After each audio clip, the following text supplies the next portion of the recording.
Welcome to the Film Symbologist channel, where we analyze symbolism in film. I am the Film Symbologist, and in this video I'll be discussing Ridley Scott's 2012 science fiction film Prometheus. Specifically, we'll explore the nature of the so-called engineers. I'm making this video in July 2024, just a few weeks prior to the release of Fede Alvarez's Alien Romulus, which is scheduled to be released in theaters in August 2024. I intend for this video to be part of an ongoing series that will analyze various aspects of the film Prometheus, including its plot, its settings, its characters, its mythology, its story, the message the filmmakers are trying to communicate to the audience, and of course, its symbolism. What's the symbology there? Symbology? Now that Duffy has relinquished his King Bonehead crown, I see we have an heir to the throne. I'm sure the word you were looking for was symbolism. What is the symbolism there? Let me explain it to you. Prometheus is one of my favorite films. To me, it's one of the best films of the last 25 years. It's also one of the most misunderstood films, even by those who like the film, but it's especially misunderstood by those who dislike it. This video will discuss one of the key aspects of the film's story and hopefully provide some insight into the film's symbolism and meaning.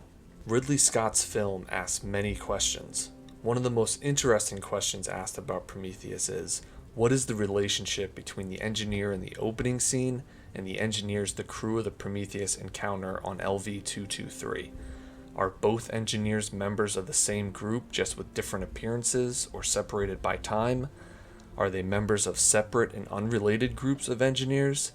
Are they rival factions of engineers that split from one another? At the end of the film, when the character of Elizabeth Shaw gathers David from the crashed Juggernaut ship, she offers one possible explanation of the engineers. They created us.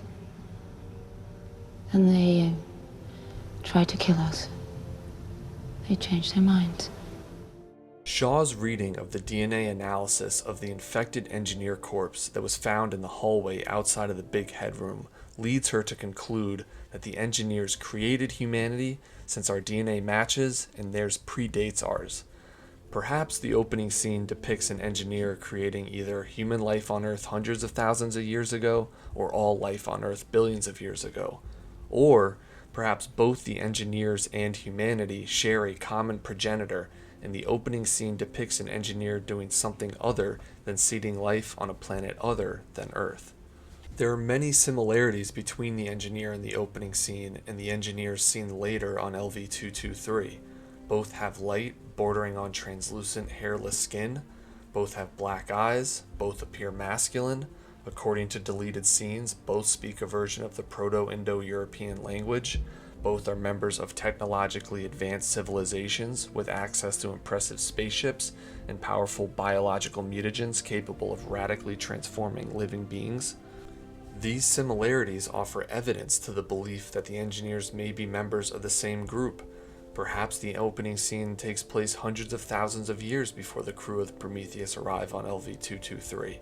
Perhaps the engineers on LV-223 are more advanced descendants of a group of engineers that's represented by the engineer at the waterfall. Perhaps the Juggernaut is an advanced version of the saucer-like ship. Perhaps the LV-223 engineers have developed biotech suits not yet available to the engineer in the opening scene. And perhaps the engineer changed their minds about wanting to create and nurture mankind to instead wanting to punish and destroy mankind. However, there are also many differences between the engineers, which might lend credence to the idea that the waterfall engineer and the LV-223 engineers are either unrelated to one another or are representative of different factions at war with one another. The waterfall engineer dresses in robes like a monk, while the LV-223 engineers have biomechanical suits integrated with their bodies.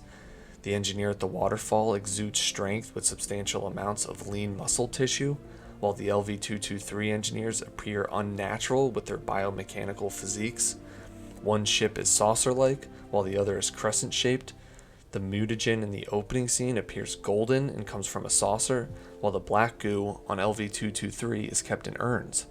Perhaps the biggest difference is between the behavior and apparent beliefs of the engineers.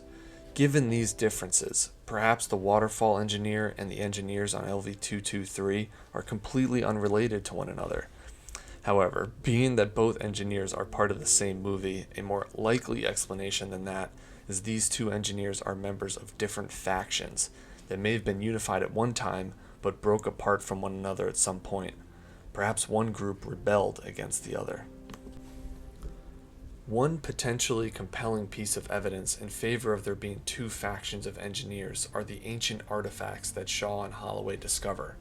These artifacts depict identical star systems located too far from Earth to be detected by early human civilizations.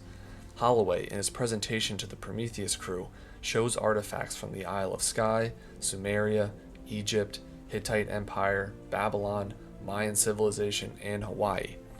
The Isle of Skye artifact is dated to 35,000 BC, the Sumerian to 3500 BC, the Egyptian to 2500 BC, the Hittite to 1700 BC, the Babylonian to 1500 BC, the Mayan to 600 AD, and the Hawaiian to almost 700 AD. The crew of the Prometheus ship arrive on LV-223 in the year 2093. This is important because at one point the crew calculates through carbon dating that the engineers on LV-223 died approximately 2,000 years prior, which would date the cataclysmic incident on LV-223 to the 1st century AD. Now, can the carbon dating method be relied upon? Do the Mayan and Hawaiian artifacts accurately depict events that those cultures directly experienced? Or was the information depicted in the artifacts inherited in some way from earlier civilizations that may have actually been visited by the LV-223 engineers sometime prior to the incident that occurred on LV-223 in the 1st century AD? If, however, the carbon dating method can be relied upon, and the artifacts do depict events those civilizations experienced and recorded, that means the engineers on LV-223 who were immobilized in the 1st century AD Earth time couldn't have been the beings who visited the Mayans and the Hawaiians in the 6th century AD. If the artifacts don't depict the LV-223 engineers, then who do they depict? Another faction of engineers? Perhaps the faction from the opening scene at the waterfall? Is this the faction that is depicted in all of the artifacts? Another question is whether these artifacts are star maps and invitations to LV-223, or if they're something else entirely. If there are indeed two factions of engineers, what can we infer about their belief systems and worldviews based on their behaviors? The engineer at the waterfall ingests a golden mutagen which causes a transformation. The engineers on LV-223 seem to wield a black mutagen that they planned on deploying on Earth's inhabitants. And far from sharing similar dispositions to the use of these mutagens, the engineer at the waterfall and the engineers on LV-223 appear to represent two diametrically opposed views on life. So, did the engineers really change their minds? Or are there two minds at war with one another? Future videos may explore the film's setting, including a discussion of where the opening scene might take place. I'd like to make other videos looking at the orrery scene with David, the Proto-Indo-European language mentioned in the film, the apparent outbreak that occurred on LV-223, the nature of the mysterious mutagens, the relationship between the engineers and xenomorphs in Weyland and David, the mythology surrounding the story, the intentions of the filmmakers, and many other aspects of what is easily one of my favorite films. I don't anticipate delving into other films in the Alien franchise, but that could change depending on how content on this channel is received. I would like to make content exploring the symbolism of other films as well, including works of Christopher Nolan, the Marvel Cinematic Universe's Infinity Saga, and other films that may be of interest to viewers. So if you enjoy this content and would like to see more, please comment on the video, like the video, and subscribe to the channel. The Film Symbologist thanks you.